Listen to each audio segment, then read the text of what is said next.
শহীদুল ইসলাম বাবুলের কাছে আসতে চাই। একই জায়গার ঘটনা, কোটচাঁদপুরের বরাদ্দের সেই সাইকেল নিজের ছেলের নামে নিয়েছেন আবার উপজেলা স্বেচ্ছাসেবক দলের সভাপতি সিদ্দিকুর রহমান। একটা সাইকেলের লোভ দলীয় নেতারা সামলাতে কেন পারছেন না? নাকি নিয়েছে আমি জানি না।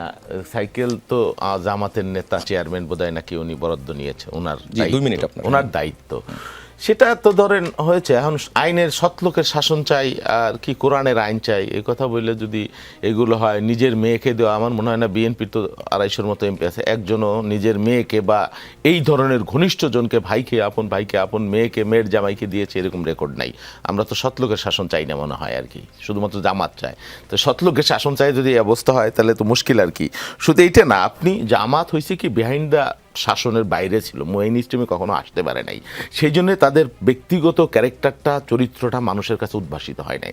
যখন তাদেরকে আপনি পাবলিকের সাথে এরকম মিশতে দিবেন, বিস্তর অন্যায় এবং অনিয়মের খবর পাবেন আপনি। দিস ইজ ফার্স্ট, এইবার প্রথম আপনি শুনেছেন যে জামাত ইসলাম চাঁদাবাজি করে। অসংখ্য, আমি গুগলে সার্চ দেন, জামাত ইসলাম চাঁদাবাজি খালি মেইন স্ট্রিমের রাজনৈতিক দলেরা করে, বিএনপি করে, আওয়ামী লীগ করে, বামেরা করে, অন্য দল করে, জামাত ইসলাম করে না, এটা ঠিক না।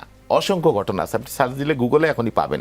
তো যাই হোক, সেটা বলছি না। আর এনসিপি, মুজাহিদ যেটা বলেছে ঠিক বলেছে যে এনসিপির যে তরুণরা তারা ভালো করছে, তাদের মতো আরও কিছু সংসদ সদস্য থাকলে ভালো হইতো। জামাতের চাইতে তুলনামূলক তারা ভালো করছে তাদের পারফরমেন্স বা সংসদের সব মিলিয়ে।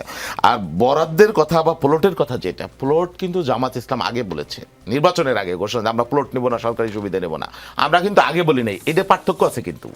আগে বলা হলো ভোট, মানুষের ভোট তার ইন্টেনশন থেকে বলা, আর আমরা নির্বাচনে জিতে বলেছি আমরা নিব না। এটাই হলো ডিফারেন্স আর কি।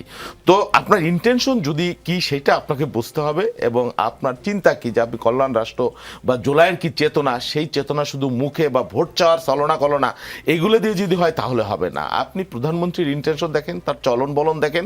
এই যে বিরোধী দলের কথা বলছিলাম না, বিরোধী দল বাংলাদেশের ইতিহাসে এই প্রথম। আমি কেন এখানে বলছি বা প্রধানমন্ত্রী কেন বলেছে, আপনি চেয়েছেন সেই জন্য মানুষ বলেছে। এর আগে বিরোধী দল এরকম পায় নাই। এই বরাদ্দ, আর বরাদ্দ যেটা বললো যে আমাকে তো দেয় নাই, আমার লোকদের দিয়েছে, মসজিদকে দিয়েছে। বরাদ্দ কারোকে ব্যক্তিগতভাবে দেওয়া হয় 10 সেকেন্ড কারোর জন্য দেওয়া হয় না।